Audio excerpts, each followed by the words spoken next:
Logan, Kalani said that momentum was gained from that win over Cincinnati. How would you describe the momentum that this team has heading into this regular season finale against UCF?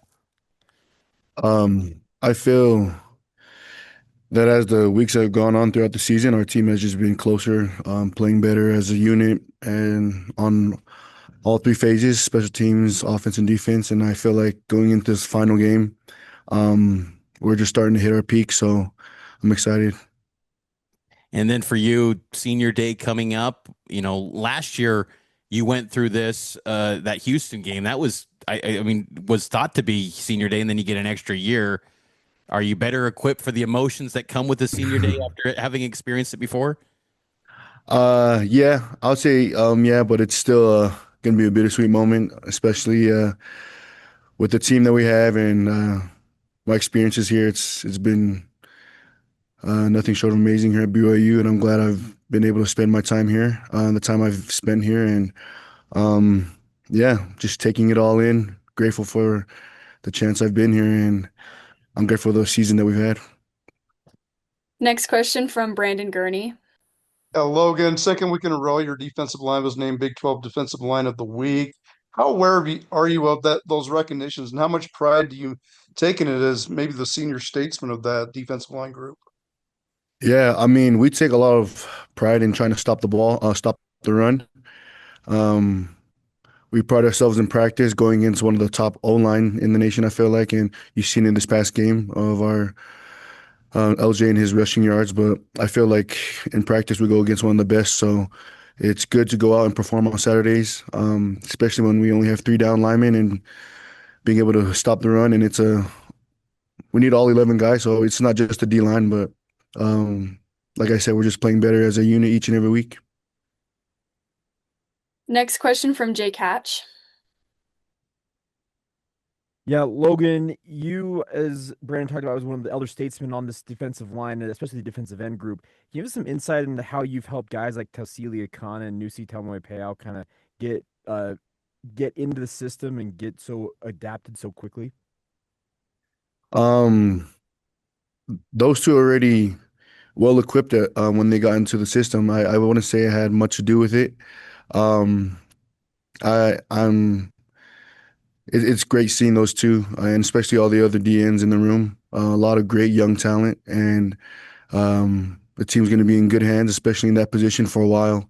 But it's been fun to be around those young guys and to be able to share what I've learned throughout the years and see them go out on Saturdays and perform and have success. And it's just a fun room to be in. You've been pretty effective in your own role so far this year. What's led to you being so effective just coming off the edge? Um, I would say just understanding our defensive line goals. We have goals and what we want to accomplish as a defensive line unit and personally. And I feel like, especially going into this season, I just wanted to make sure there was nothing left unsaid or no doubts left on the table and just trying to spill it every week. And I'm just surrounded by great players. We have some great D tackles and DNs in our defensive line group, and just playing against them just makes me look better when the ball comes to me. So yeah, I gotta tip my hat to those guys. Next question from Sean Walker. Yeah, Logan, you touched on this a little bit because now, about to go through your second senior night and all that. But could you, I know for a lot of guys, when they get to this point, they talk about how it sneaks up on them. They can't believe how how quick the time has gone. Could you have imagined being at this point, celebrating your second senior night at BYU, doing what you're doing on last year's team, this year's team, everything else, when you were that true freshman that first headed up to Weber State? No, actually, that's something pretty surreal to me. Especially, I speak about this with my wife often. Being in the situation that we're in, it's pretty surreal to be here at BYU, top 10. We're top 10 team in the nation. You know, Big 12 championship contenders, just all those recognitions. It's pretty crazy to see that that's where we're at here, and I wouldn't be able to say that that's what I envisioned when my freshman year at Weber State. But like I said, I'm grateful to our Heavenly Father and what He's blessed me with, and all these opportunities and these doors that have opened in my life to lead me to where I'm at today. So yeah, it's pretty surreal, but yeah, I'm just grateful that I'm here. And then I don't want to get too personal if you don't want to or feel too uncomfortable or everything. But one of my favorite things after home games this year has been seeing you and you grab a special little man and put him on your shoulder as you circle the field. You probably know what I'm talking about, your little boy. Yeah. Just Uh-huh. what do those moments mean to you? Being able to share them with your family, your wife, obviously, but also your little son. I think he's like Yeah. 2, 3 right now. I Yeah. think. Yeah. He's 3 years old. I think I credit that to the culture that Coach Kalani's established here, making us feel welcome, our families feel welcome. And yeah, that's something I look forward to every home game for the past few years, being able to take my son around when we high five the fans, and he actually looks forward to that too. Like every game day, like when he runs up to me, I think he's gonna say like "Good job, Dad" or whatever. But he says, "Oh, let's go high five." So I'm like, "All right." So I think that's a fun experience. It's gonna be one of the core memories for sure. Playing here at BYU. And then last question from Mitch Harper. Logan, you brought up it's surreal to be on this BYU team after everything you've navigated, that's having so much success. I'm curious, how surreal has it been to experience all the changes in college football throughout your career and from portal, NIL, all these different things that have transpired during your time in college football? What would you say as someone who's experienced it, the pros and cons of this new landscape of the sport? Yeah. I think the new landscape of the sport is really deserving for the athletes. Yeah, coming in and seeing where it was before to where it's at now, I think it's the way to go to be an athlete in college. It's a great experience. Um, and here at BYU, they take care of you, your families, and it's been just a great experience overall. Being in college and seeing all the different changes that have happened. But yeah, it's pretty crazy. But I feel like that's one of the blessings I've had to experience in my life is just being a collegiate athlete, and especially here at BYU. All right, thank you, Logan. Yeah, thank you. Okay, next up we'll have offensive lineman Austin Leausa. Hey, Austin, thanks for being Right. here. Yep. Good to see you guys. All right, we'll start off with Mitch Harper. Austin, what were the key takeaways the offensive line took from that win over Cincinnati without Waylon Lopwaho in the lineup? Yeah, it was definitely we definitely missed Waylon, him being a leader in the offensive line group, and he was definitely missed, but I think we did everything that we wanted to do going into that game. I think we executed everything very well. Coach Woods and our GAs and Coach A-Rod put us in great positions for us to really run the ball the way we wanted to, and really just make creases and holes for the running backs and especially for LJ. And the way things turned out, we were very happy with the end result. And looking ahead to this week, you're listed on the roster as a junior, but you're going to be recognized on senior day. Is this going to be your final year? Do you have eligibility remaining after this season? Just maybe lay out your options going forward. Yeah, no, I that might be a typo. I'm I'm definitely a senior.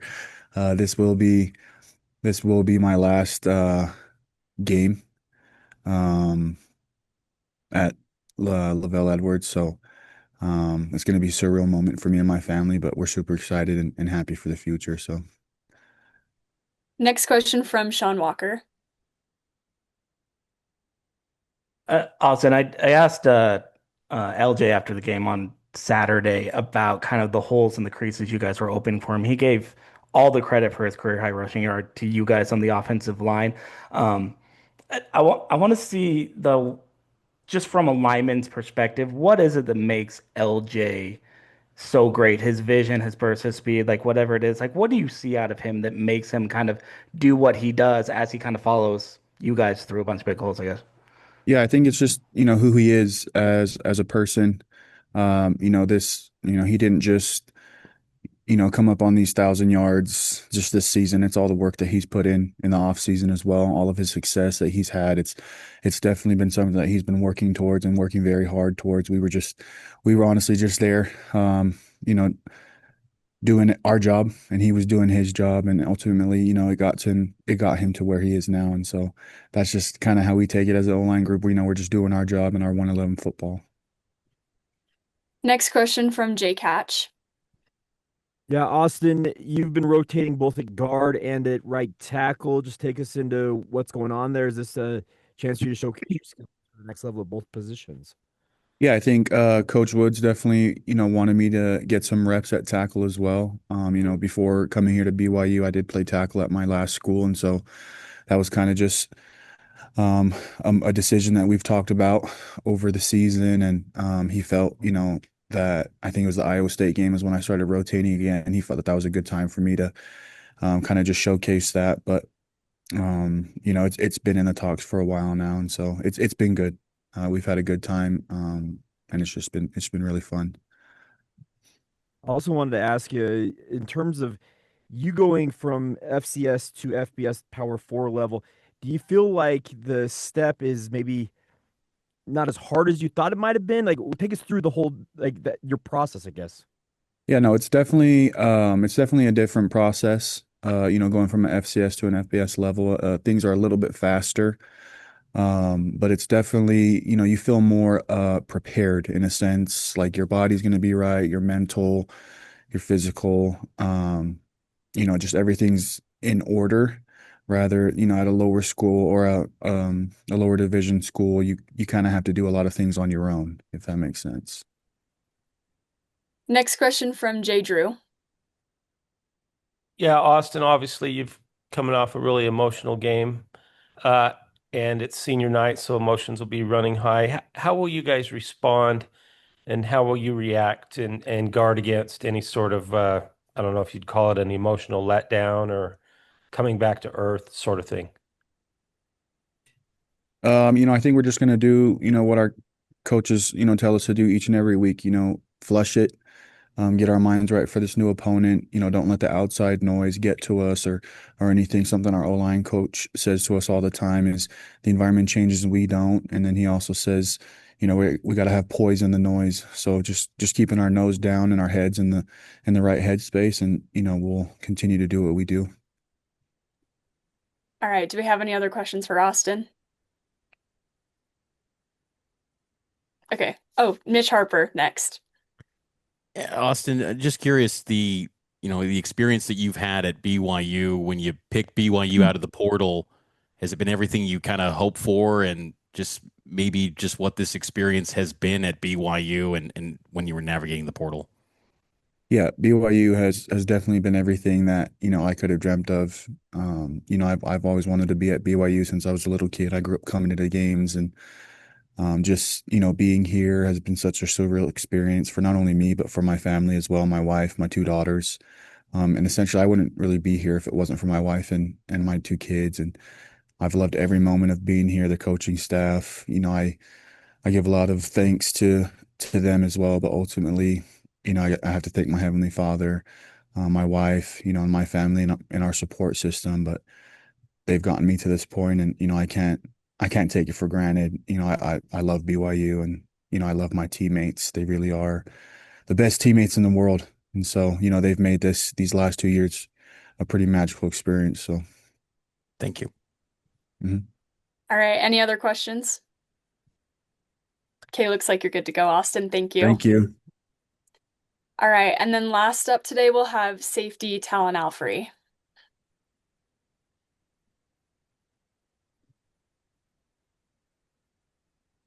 Hey, Talon, thanks for being here. Yeah, of course. Thanks for having me. All right, what questions do we have for Talon? We'll start off with Jake Hatch. Yeah, Talon, senior night, senior day coming up this week. You've had an unconventional college career. I remember you came home off of a mission, blew an Achilles, and just it's kind of been up and down. Just take us through it. What's your emotions looking at this now? Yeah, I mean, they kind of been building up over the last 5 years, but emotions are high this week. Thinking about a lot of lasts coming up, a lot of lasts have happened, and just being overwhelmed with the support that I have from my family. I got tons of family coming down from Washington and from all over the country to support me this week. And it's yeah, just super grateful for what I've been able to accomplish here at BYU and the relationships that I've built and the friendships that I've built and that will continue forever. And grateful for coaches and teammates. And yeah, my career has been great. It's been, like you said, a lot of ups and downs, Achilles, collarbone injuries, but being able to play and contribute and help the team in any way I can has been um, nothing but an honor and super grateful for that opportunity that I've had. And coming off the Cincinnati game, just give us a feel of how you feel about the team as they roll now into this regular season finale.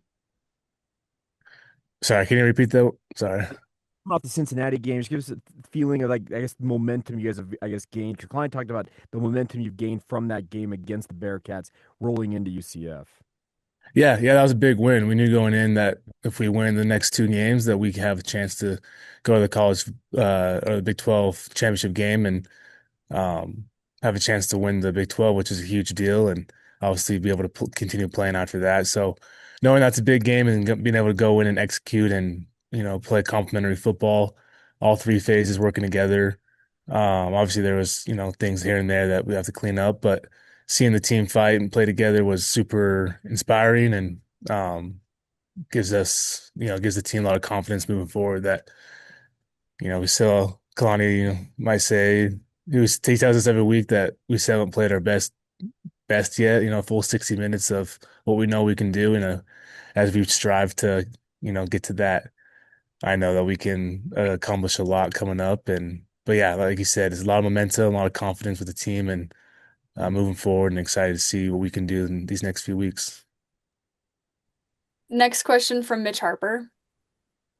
Talent, from the time that you committed to BYU, from the time you signed with BYU to now, the college football landscape has changed completely, whether it's portal, NIL, all these different things. As an athlete who's experienced all the changes, what have been the benefits and maybe some of the aspects that have been drawbacks in this landscape that's ever changing, it seems like all the time? Yeah, like you said, I've been here from signing to now. It's been a good amount of time, and I've seen a lot of change. Experience, initially when NIL was started to be a thing, and then now it's revenue sharing, and that's still ever changing and going to continue to evolve as time goes on. But yeah, the portal and all that, it's been interesting. Been super lucky and fortunate and blessed to be able to stay here at BYU the whole time and to be able to benefit from those things while being here at BYU. And I think, um, yeah, as college football kind of progresses and evolves, it's still just football. You still have to play between the lines, and that's what really matters. Doesn't really matter anything else off the field.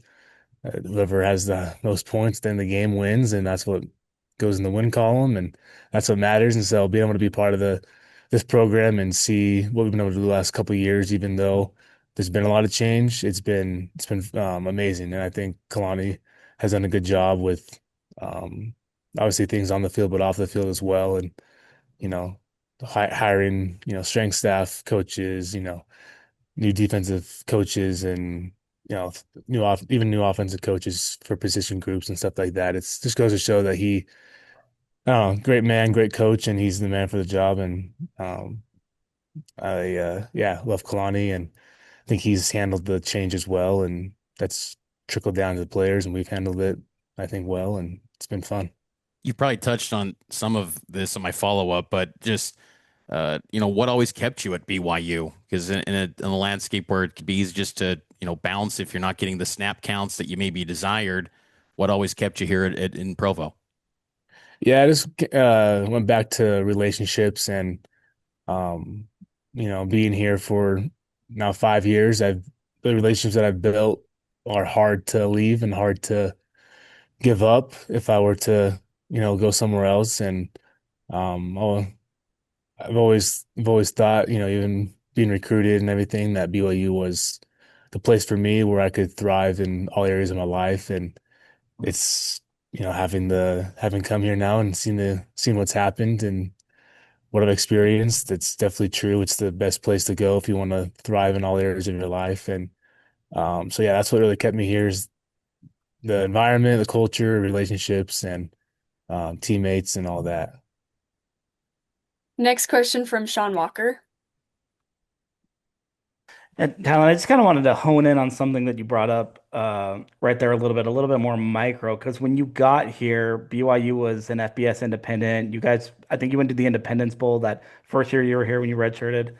You were kind of in that spot, and now this is a BYU team that you guys have everything in front of you. Big 12 contenders, maybe even more than that. 22-3 the last 2 years. Just what do you think it's been about sort of the last couple seasons, I guess, that has really sparked this pretty incredible turnaround? And do you feel like the senior class maybe can take some pride in playing a role in helping turn BYU from what it was when you got here into what you guys are right now?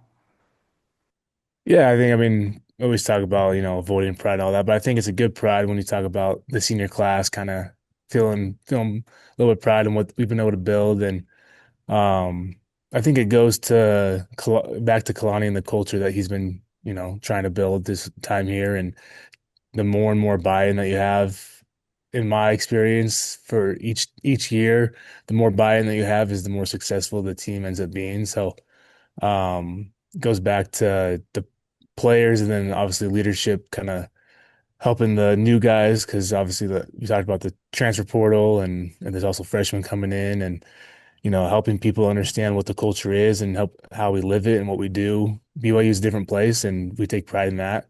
We and so helping everyone kind of get on board and follow Kalani and what he set up for us, I think is what has led to a lot of success last couple of years and what will lead to the success moving forward. Yeah, I think there's a dynasty building at BYU and happy to be part of the beginning of that.